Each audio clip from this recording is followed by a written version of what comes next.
In Victoria 2, there are many countries for you to choose from. You got France for people who like to be boring, you got the Ottomans for people who enjoy a nice crisis in the morning, and you got Japan for people who... Hey man, you wanna play some Vic 2? Sorry man, I'm a bit busy right now. I was thinking I'd play some Argentina and you'd play Brazil. So why would you pick Brazil? The fuck does that mean? Brazil in Victoria 2 is, well, actually very easy, which doesn't really follow the history of that time. At the start date of Victoria 2, Brazil was ruled over by a child emperor with the country in chaos. Brazil at this time was full of revolutions, warring factions, and the issue of slavery to top it all off. It's safe to say that Victoria 2 doesn't really emulate the struggles that Brazil had to deal with during this time. In-game, you're the strongest country on the continent, and pretty much politically and physically untouchable to all the stronger powers. Then how can we make playing as Brazil a bit more interesting? Well, there is something you can do, although you may regret it. All you need to do is to drag your cursor a little bit to the right and click on Multiplayer. Multiplayer in Victoria 2 is a completely different experience from what you'll see in single player. Now that you're playing with enemy gamers, things start to get really weird. You're such a little shit. You're such a little shit. I didn't fucking care. Yeah, I really do. I'm gonna come and blow you up later. But if you can spare 3 to 5 hours of your life that you'll never get back, it's pretty fun. The key to having a fun experience in multiplayer is to find the right community. Most Discord communities range from competitive to casual. If you haven't played Victoria 2 multiplayer, then I recommend you join a more casual server, and I personally prefer them more. Oh, and I almost forgot, there's a little thing that most communities play with. That's right, mods. Now you can all stop complaining in my goddamn comments section. There's a lot of multiplayer mods, but most of them are just going to be modifications of the Historical Project mod, or HPM. This mod adds a lot, so I'm only going to bring up additions when important. You also have to keep in mind that Victoria 2 is an old-ass game, so the multiplayer is very finicky. At some point you'll go out of sync, get the wrong checksum, and just crash. It just happens, so best not to get too upset when it does.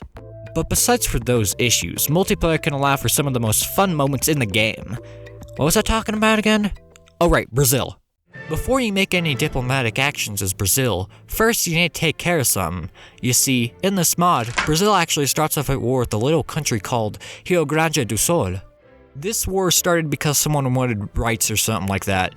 In history, this rebellion lasted for almost 10 years. Now don't be alarmed, it won't last nearly as long for us. They have a max army size of 36k with mobilization, while we can raise almost 63k with mobilization, so basically all you need to do is mobilize and you should be able to deal with them. Now the real thing you want to look out for in this war is them besieging our land, which shouldn't be a big issue for us normally, but in this mod, enemy units that besiege our land cause us to lose prestige over time. If you lose too much prestige, then say goodbye to those secondary power privileges, which will stop us from doing more things later on. So just make sure you have a good attack general and wipe out their army. But other than that, this war should be a piece of cake. Now that the traitors are dealt with, it's time to deal with the inevitability of actually playing multiplayer. This part will be very dependent on what multiplayer community you are in and what countries are allowed to be played. But based on my limited experience, there are 2 other main powers in South America other than Brazil. If given the chance, they have the ability to rival you in most aspects. I'm of course talking about Argentina and Colombia. In this mod, both Argentina and Colombia have formidable nations that give them a whole bunch of prestige, population, and advantages over you, and they aren't too difficult to form. There are multiple ways of dealing with this diplomatic situation, but for your own convenience I've grouped them into 3 general categories. The first of these possibilities is what's referred to as a hug box. A hug box in Victoria 2 refers to a group of people who ally with each other, not because they have no reason to fight one another, but because they want to keep the peace. Personally, I see hug boxes as a negative thing. For one, they are straight up infuriating to fight against to a point where it's better not to even mess with them. And for second, hug boxes can be very boring to be in because you basically see no real action. But there are a few specific reasons why you may want to go with the hug box as Brazil. It's the safest, most agreeable diplomatic option you have, and if you generally want your country to be guaranteed to grow in power, then I can't blame you for wanting to go with the hug box. The next way to go about your diplomatic situation is to ally with Argentina and go against Colombia. There are a few reasons why you may want to do this. For starters, Colombia poses much more of a threat due to the ability to grow much quicker than Argentina, especially if the US is willing to give them some Central American land, TM. Another reason is the Panama Canal. If you play your cards right, you could take Panama and become a much bigger player on the diplomatic scale. But there are some problems with going down this path. Because Colombia is usually so chummy with the US, you may not be likely to win a war if America sides with them. Although you could possibly go after them early and try to take them on before they would be protected. If you want to take this path as a whole, I recommend you at the very least be competent at diplomacy. The final path you could take involves allying with Colombia and going against Argentina. The main reason why you'd want to do this is the land. The southern part of South America is quite large, but it can really only give you prestige for taking it. But to its credit, no one really cares about Argentina or this area, so you're pretty much fine if you want to attack them. But going this route could mean that Colombia could grow to contest your power. And plus, in the beginning, Argentina is stronger than Colombia militarily due to their puppets. Now personally, I'd recommend this path, but if you're gonna go down it, you have to be at least competent militarily in order to go up against a competent Argentina. Now let's see how you'd go about dealing with your enemies. There are two ways to deal with Colombia. The first one is to fight them right away, and the other is to wait until they have their puppets. And in my opinion, the latter is the better option. Now you may be wondering, now, why in the Sam hell would I want to fight a Colombia that has puppets rather than one that doesn't? Well, there's one major reason why, and that's because, militarily, Colombia is weaker than ever before. Think about it. Colombia just got out of fighting a war with both Venezuela and Ecuador, and as a result weakened both their own military and their puppets. The real thing you have to worry about when attacking Colombia with its puppets is the allies it will get. Now typically Colombia will ally with the US because of their distance and ability to help one another. Now as for your allies, you could have many. You could have the UK, France, Spain, or the US as great power allies. Some of these powers will be much more willing to help you more than others. So the best thing to do in my opinion is to get good with the US, so that when war breaks out, the US will hopefully not intervene on their side. Now when you're in the war, you have to keep in mind that there's only one province you can attack Colombia off the bat from, so you'll have to take a detour through Venezuela in order to get more war score. The Colombian player will most likely try to form all their units into one big stack in order to stop you and your much larger army, but this will actually work against them because they will take major attrition from the jungles and mountains that they're trekking through. If they don't form a big stack, then your much larger army will be able to wipe the floor with theirs. In no time Colombia should surrender and you should get 2 states out of it. The first state I recommend grabbing is Antioquia because of the population and the precious metal RGO located there. Now, I'd also recommend grabbing Panama because of the diplomatic potential with the great powers, but Panama doesn't really give you anything, so feel free to grab some else. Now, let's move on to... Argentina will be a bit harder to deal with, for the exact opposite reasons as Colombia. With Argentina, allies aren't such a big deal because of Argentina's isolated location. Now what you have to deal with is Argentina's army. Surprisingly, Argentina can actually create a large army from its small population, not to mention that Brazil doesn't actually share a land border with Argentina itself. So you'll have to go through their puppets in order to actually get them. So when keeping all this in mind, the best time to strike is as soon as you can, before they get powerful. Now without a doubt, this could go in many ways, but the best way is to have a large stack on hand and try to find their large stack and kill it. This is going to be very important, so be sure to attack them in the plains and have either a +4 or +5 attack general going in.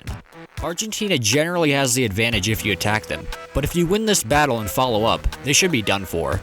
Now that you beat them, it's time for the peace deal. In terms of land, all of Argentina is basically worthless, so if you were to take land it would only be for the prestige. Now in this mod, peace deals allow you to demand reparations, which is what I'd personally recommend. This gives you a whole bunch of money and cripples the Argentines, but you should still take some land in order to truly prevent them from forming La Plata. I'd hate to interrupt the video, but cool fun fact, 91% of you goblins are unsubscribed, so please consider subscribing so you know when I'm next uploading. Anyways, take it away, me from 3 months ago. Now that you've dealt with your main rival of choice, it's time to see what you can do now. To be honest, basically killing another player's game is going to give you a bit of a bad reputation, so it's best to lay low for a little while, but that actually works to Brazil's benefit. There are a few things that Brazil is crippled by and that prevents them from truly becoming a major power, and those are its economy, its literacy, and its population. Let's first deal with the economy. Brazil is actually in a pretty good situation in terms of building up a large economic base. While you don't have much diversity in terms of RGOs, the RGOs that you do have in swaths and should be able to produce just enough money to build all the factories that you need in a timely manner. So if you're planning on building, let's say, a textile mill, then you'd want to put it in a state like Nordeste, where you produce cotton. But other than that, building up an economy shouldn't be too hard. Next up is to fix your literacy. At the start of the game, you should start with around 5% literacy, and oof, that's bad. Now, the fix for this bad of literacy is to research both the social thought and the philosophy branches in the culture tab. You also need to max your funding of your education budget. Also, you can use your national focuses to up the amount of intellectuals, which should help you research faster. And finally, the last thing you can do to help your literacy is to up your school systems in the reforms tab. Speaking of reforms, that brings us to the last issue plaguing Brazil, which is its population. The vast majority of your population are rural farmers with slaves coming in second. And even your total population is smaller than other secondary powers. So how do we fix this? Well, there's a simple fix to most of these problems. Reforms. Reforms are pretty much the lifeblood of most American nations. Reforms give benefits like any other technology or innovation, but they also give you immigrant attraction. Immigrant attraction boosts the likelihood of immigrants coming to your country, which will allow you to climb the population ladder into a powerful nation. And that little slave problem you have, well, with one reform, then all the slaves will be free to pay taxes. But how do you even get reforms? Well, it's as easy as just promoting the liberals. The liberals tend to vote yay on every positive reform, so all you need to do is get a little under half of your upper house being full with them, and you'll be able to achieve whatever reform you'd like. Now that you built up your economic basis, fixed the literacy, and the population, that bad reputation you got should have gone away when Germany inevitably did something stupid to distract everyone. That means that it's time for a risky play. And by that I mean colonization. Now, if you haven't seen it already, I basically made a video all about colonization. You should check it out in the link in the description. You see, in this mod, there are 3 things different about colonization that I should bring up. The first one is you have a whole bunch of new countries in Africa. From Trarza to Kosa to Warsingali, Africa is filled to the brim with new people to pillage, colonize. Next, there's a new parameter for colonizing. Now you also have to have the invention, the Dark Continent, which you can only really get in 1890, which effectively pushes back colonization by about 20 years.